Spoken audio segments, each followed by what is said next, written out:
Jeg har siddet på Inside Out hjemmeside i 2 år og læst alt materialet og samlet mig mod til at tage kontakt.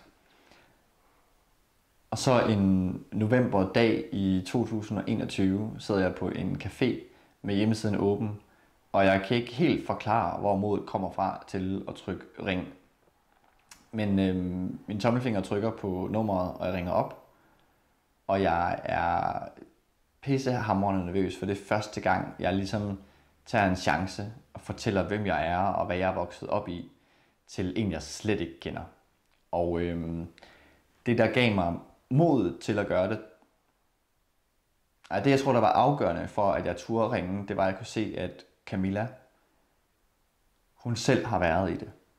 Og der gav det mig en tryghed at vide, okay, så hun forkaster ikke mig, fordi hun ved, hvad jeg snakker om. Så jeg ringede, og Camilla, hun tog telefonen,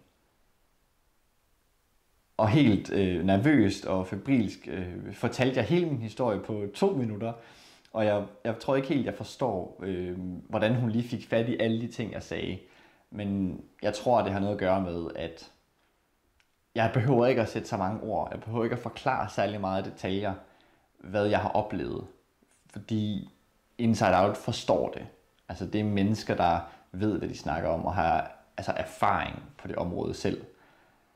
Og det gjorde bare, at jeg efter 2 minutter i den samtale følte mig fuldstændig tryg og set og hørt. Altså noget, jeg aldrig har oplevet i en samtale med nogen som helst anden. Fordi uanset hvor meget empati man har, så kan man ikke sætte sig ind i, hvordan det er at være i en sekt. Det er simpelthen så anderledes fra alt andet. Men når du taler med en, som har haft det helt inde på livet selv, så ved Inside Out, og alle de mennesker derinde ved også, hvor stort et skridt det er for dig at tage kontakt til dem.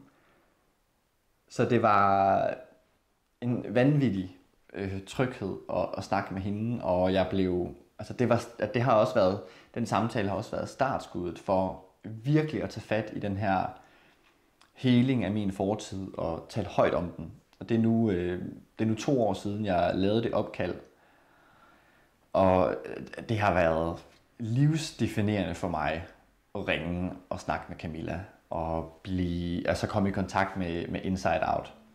Så jeg kan på det varmeste anbefale at tage den chance, fordi det er det. Altså, det er en chance, når man sidder der første gang og skal snakke højt om det, hvis det er det.